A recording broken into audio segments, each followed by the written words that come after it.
rookie to you? It's definitely different. It's a new play caller, so it's, you kind of get used to the flow of how he likes to call things, and that's something that we're going to continue to kind of iron out. But felt like every drive we were, having productive drives, moving the ball really well. Some penalty things and a turnover that we wish, you want to take out, that would help us put more points up. But overall, happy with how those guys played.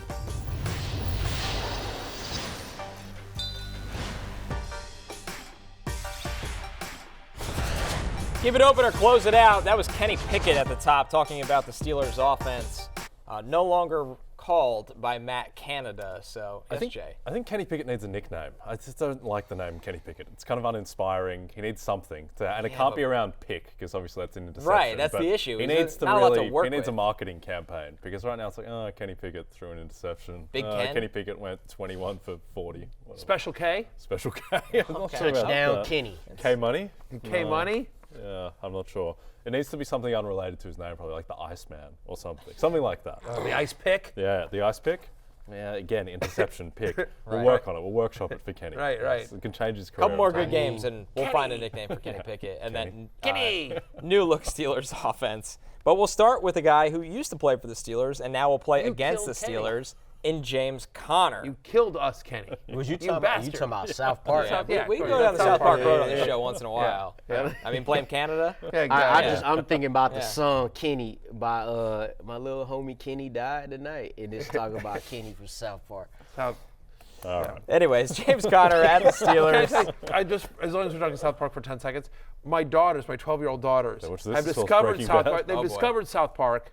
They've discovered South Park reruns, and it's one of those things where I'll walk in, and I'll be like, "What are you doing? You're not supposed to watch South Park." And then I'm sitting there for 45 seconds, and it's funny. You know what I mean? It's such a funny show, and I'm just like, I get it, I've got it. And then they do something horribly obscene, and I'm like, "What? No!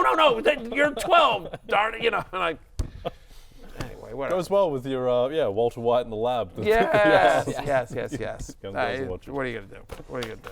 Jay, James Conner against the Steelers. He's RB24 for Berry this week. Is he a keep it open or close it out in this Arizona offense? I think he might be a close it out, right which sounds strange given how well he started the season, but he hasn't come back to the same workload, I think. Even with Kyler Murray now spearheading the offense, he just hasn't gotten the same work around the goal line. And the Steelers' run defense with Cam Hayward back, I think it's just an improved unit. So not particularly inspiring, particularly as the Cardinals are 5.5-point dogs. Lawrence, what about you?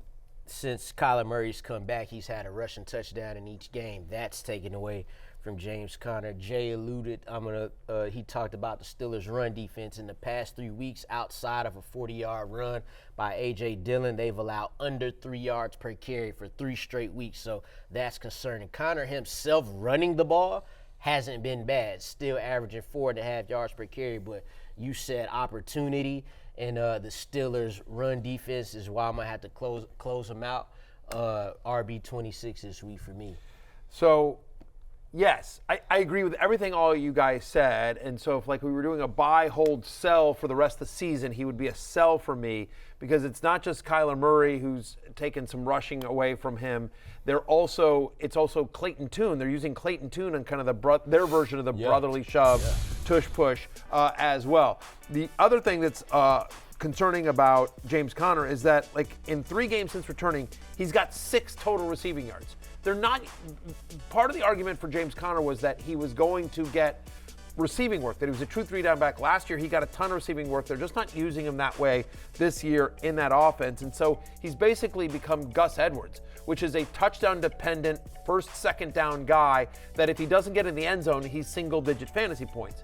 Having said all that, I'm actually keeping it open because because he's had at least 16 touches in 2 of the 3 games since coming back from IR.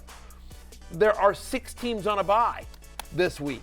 The Bills, the Vikings, the Giants, the Raiders, the Ravens, and the Bears.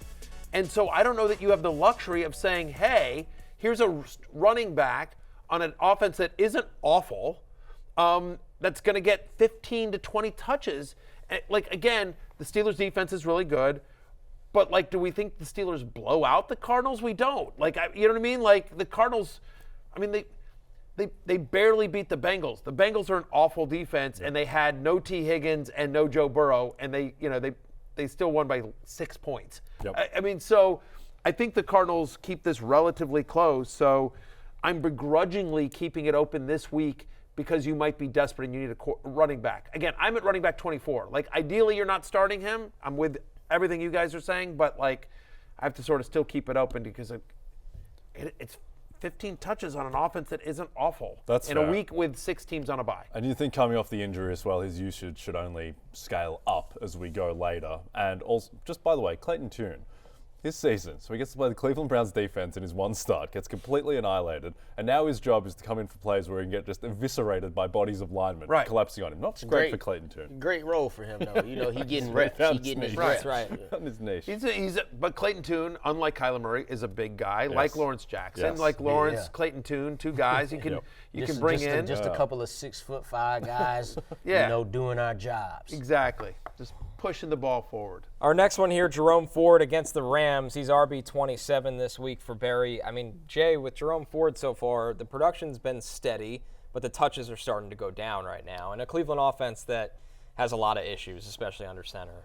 It does have a lot of issues now. They do get something of a panacea in the Rams defense, which is not very good, but you do worry about the work that's going to Kareem Hunt. You worry about their ability to sustain drives. Still don't know who's going to be playing quarterback for this team, whether it's DTR, which is probably unlikely given that Flacco he has the concussion. I mean, it could be Joe Flacco. And honestly, with how bad PJ Walker's been, I think Flacco might just be better than PJ Walker at this point. And so Jerome Ford, when he's gotten the ball, he's done really well. Like, he is providing value in fantasy. And I think with the matchup, to me, it's a keep it open, but I don't feel amazing about it. I just like the matchup against the Rams. Yeah, you're not going to feel amazing about it, but I'm going to keep this open as well. Last game, he had 9 carries for 65 yards. The Rams have allowed at least 4 receptions to running backs in the past 3 games, and that's exactly what he had in Week 12. So, you know, you're going to be, if you're starting 4, you're going to be battling with Kareem Hunt, but you just have to know that, you know, you go in knowing it's a timeshare.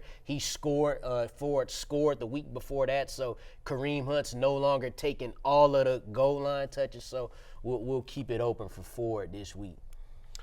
I'm also keeping it open for Ford. Again, I'm at running back 27. I mean, I just kept running back 24 open, so it'd be weird if I closed it out on Jerome Ford. He's had double-digit fantasy points in 4 straight, double-digit target share in 3 of the past 4. I get it. Like, this offense, who knows whether it's DTR or PJ Walker under center. You don't absolutely love the matchup against the Rams. Although I don't know that you're completely scared of it. They're middle of the pack. They're 14th. They're 14th against the run over the last 4 weeks as well. And so, you know, listen, they've been using Kareem Hunt more when they get in close, but with whether it's Dorian Thompson-Robinson or PJ Walker, I expect Kevin Stefanski to say, like, we're just going to run. We're just going to run. We're like ultimate game manager here, kind of. So there's a chance that Ford and Hunt both touch the ball between 15 and 20 times in this game, as long as the Browns can keep it close. And I think thanks to their defense, they will be able to keep it somewhat competitive here against the Rams. So, again, he's a low-end flex, and you're hoping he falls in the end zone. But because there's a little bit of passing down volume and because he does have big playability, I'm going to keep it open. Chris Godwin here, Matthew, typically a staple of fantasy lineups and somebody that you start and don't think about. I mean, the reality is right now, over the last month, he's not even a top 50 wide receiver in fantasy. Is it finally time to close this one out? It is for me. Single-digit fantasy points now in 4 straight games. He's wide receiver 56 on a points per game basis over the last month. I mean, that's what we're talking about here. Wide receiver 56. Here's some of the wide receivers that have had more fantasy points since week 9. More total fantasy points. Dontavian Wicks, Brandon Powell, Jamison Williams. Like, he's had 4 or fewer receptions in 3 of the past 4 games. He is the only wide receiver with 50 or more receptions and fewer than 2 receiving touchdowns this season. When they get in close, they're always looking for Mike Evans, also some Rashad White. Just hasn't happened for him as well. Playing the Carolina Panthers this weekend as well. Carolina, weirdly, and I think it's partially because teams are so successful at running the ball against them, but they're actually a decent pass defense. They've been the 5th best pass defense in the NFL over the last week, and so over the last 4 weeks. So I'm closing it out on Chris Godwin. He is wide receiver 33, even with 6 teams on a bye. I can't find a way to get him inside my top 30 this week. I'm going to keep this real quick. I'm going to close it out, but you guys who are watching and listening, you could keep it open. Just depends on what you want. You want 5 catches for 50 yards? Keep it open. I don't want that. I'm trying to get into the fantasy playoffs. That's exactly what he's averaged over his last 7 games, 4.5 receptions for 50 yards. So I have to close that out. I got him at wide receiver 30. Yep, close for me as well. Just no ceiling to his play at the moment. Another wide receiver up next, and Adam Thielen against those Bucks. I mean, the bottom line is with Thielen, who had a hot start to the season, Jay, we talked about how Bryce Young in this passing offense almost looks worse in recent weeks now, and Thielen is a guy that's going to struggle with that. Yeah, I think you have to keep it open on Adam Thielen. Just the body of work across the whole season is so impressive from his perspective. I know he had a 0 out of 10 game on the weekend against the Titans, but I'm ready to dismiss that given the broader sample. He's still the best option in that offense by far, I think. I agree with you. Look, brutal week last week, right? Bad day at the office, 1 reception for 2 yards on a season low 3 targets. But prior to week 12, he had a season high 42% target share in week 11. He's had 15 or more fantasy points in 7 of his 11 games played this season. The Buccaneers allow the 4th most fantasy points per game to wide receivers. They've allowed at least a 100-yard receiver in 3 of the past 4 games. And we think, if you're saying to me the Buccaneers are giving up 100 yards this weekend, you feel better that it's going to be Thielen and not Jonathan Mingo. Who knows? New offense coordinator, new play caller in Carolina, so certainly variance, you never know. But you would expect he's still Bryce Young. He's still looking for the veteran wide receiver who can get open, who understands to find spaces and zones, who run those routes. He's my wide receiver 19 this week. I'm keeping it open on Adam Thielen. Speaking of Jonathan Mingo, they are trying to get him involved a little more, but to y'all's point, I wouldn't, look at that and say, they're getting old Adam Thielen out of there. In the past 4 games, he's only averaged 5 catches and 36 yards. But, again, you mentioned this Tampa Bay defense, and he's still playing 95% of the snaps. So he ain't coming off the field. So we got to keep it open on Adam Thielen. Our next one, Puka Nacua here, Barry. Tough Browns defense. The target share has been fine since Cooper Kupp has been back. But Jay kind of highlighted earlier with Matthew Stafford, based on the matchup, you don't know what you're going to get, and you definitely are more fearful when it's a viable defense like Cleveland's. I'm closing it out on Puka Nacua, and I'll also say about Cooper Kupp. I mean, I've gotten questions on Twitter about should we keep it open on Cooper Kupp? Right here, look, a Scarecrow wrote me, Dear Matthew Berry TMR, watch the Fantasy Football Happy Hour each week and read your love-hate content. Is it time to close it out on Kupp? He's had under 7 points each of his last 5 games. Happy holidays and enjoy your Hanukkah celebrations. I intend to. Thank you, Scarecrow. Thank you, Scarecrow, for sure. And by the way, absolutely right. Single-digit fantasy points in 5 straight for Cooper Kupp with Puka Nacua. He's had under 50 receiving yards in 3 of the past 4. He's had 1 game with more than 5 receptions since week 6. I'm still keeping. So if you're telling me like you don't feel great about both these guys against the Browns, I feel better about Kupp. So I'm still keeping it open on Kupp because just I think body of work looks like he's healthy, and what's giving me some encouraging there is you see it there on your screen, going quiet the last 2 games. Kupp with only 6 targets. Remember, 2 weeks ago he left the game early with an injury, but still, Nacua has been the better guy the last 2 weeks, but again, I think that's skewed by that Week 11 game against Seattle when Kupp left the game early with that ankle injury. I'm closing it out on Puka Nacua. I'm at wide receiver 29. I am still keeping it open on Cooper Kupp, who I have as a borderline top 20 play this week. I just think the body of work here for Kupp versus Nacua, the fact is that he had 100% route participation last week, 88% play to the snap, so whatever. Higbee caught the 2 touchdowns, and they didn't need to get Kupp involved because they just ran all over Arizona. Kyren Williams had this monster game. They're not going to be able to run that way against Cleveland. They're going to have to go with their tried and true, and so begrudging. I get the question with Cooper Kupp. It's been bad, but I'm still keeping it open based on track record. I would keep it open. Hope. I'd keep it open on both of them just because Really? I don't think that they're going to be able to run the ball against Cleveland. I think that Kupp, you have to start just because he's still Cooper Kupp. It's another week removed from the injury, but because he is clearly banged up and not 100%, I think there is a chance Nacua is the number 1 option in the offense, just if Kupp is not right. And either way, I just don't think they're going to be able to run the ball, and Cleveland is so good against tight ends, and Denzel Ward is banged up. I'm not sure if he's going to play, and so I think that Nacua and Kupp, and here's the good thing about those 2 guys is that against Cleveland's defense, like they're not dependent on deep balls or 30-yard passes down the middle. They're dependent on shorter, more intermediate stuff, and so I think just particularly for PPR PPR leagues, I think that they're just going to accumulate enough receptions to both be viable. I'm going to keep it closed on Puka, open on Kupp, and just to give a little more context, I feel better about guys like Nico Collins and Michael Pittman than I do about both of these Rams receivers heading into Week 13. We opened the segment with Kenny Pickett, a positive Kenny Pickett about the new direction the Steelers' play calling has taken. And we look at Deontay Johnson against the Cardinals here, Jay. He's wide receiver 24 for Barry.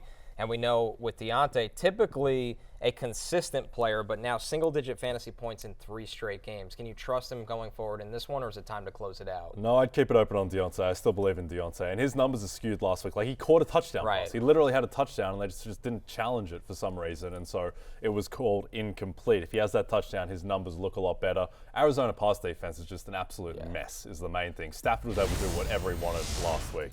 3 straight games with a 25% target share. I get it. The fantasy production hasn't followed, but I think it will happen against an Arizona Cardinals defense that allows the highest catch rate to wide receivers this season. Last week, the Steelers had their second most dropbacks in a game all season under the new offensive coordinator and play calling there. I'm at wide receiver 24. I'm with you, Jay. I'm keeping it open on Deontay Johnson. I'm going to keep this open. I don't know how the Rams for Special K. I don't know how a Rams receiver didn't score against them last week, but in the 3 out of the 5 last games before that, a receiver has scored against the Cardinals. And like you said, Deontay Johnson literally had a touchdown right there. No Matt Canada, whoop-de-woo, whatever. He still had 8 targets last week for the 58 yards. I'm going to keep it open. Our final one, Lawrence, Kyle Pitts against the Jets. He's tight end 13 for Barry this week with Kyle Pitts. When you look at the full your Atlanta Falcons. For your Atlanta Falcons, full sample size, he's just not involved in the offense on a week-by-week basis. Yeah. So, Bijan, Drake London, they're good to go right now. Kyle Pitts has had 2 10-point games, 2 games where he's had more than 10 points this season in fantasy. That's not consistent enough. I'm going to close it out. This game is the lowest game total of all games this weekend at 34.5. So you're certainly not going to trust what would be 4th option right after Drake London, Bijan Robinson, Tyler Algier, and sometimes Joe Smith. I got to close it out. Jay, what about you with Kyle Pitts? Close on Kyle Pitts, just really tough matchup against the Jets. They've been a lead against tight ends this season, and to Lawrence's point, he's just not involved enough. It's super weird considering how brilliant a quarterback Desmond Ridder is, according to one of my friends. But he's had single-digit fantasy points in 5 straight, under 15 fantasy points in 87% of his career games. He is my tight end 13. Jets, by the way, have been pretty good against tight ends, 6th fewest fantasy points to opposing tight ends. I am closing it out on Kyle Pitts. Let's recap, keep it open, and close you. it out with Matthew's rankings. James Conner and Jerome Ford both stay open. Chris Godwin is a close. Adam Thielen is an open. Puka Nacua close. Deontay Johnson open. And Kyle Pitts against the Jets a close. We are taking our last break. Kupp is an open, too. Cooper Kupp stays open, Puka Nacua closed. With that, we go to our last break. When we're back, it's last call. Hear which sides and totals we've circled for the weekend right after this.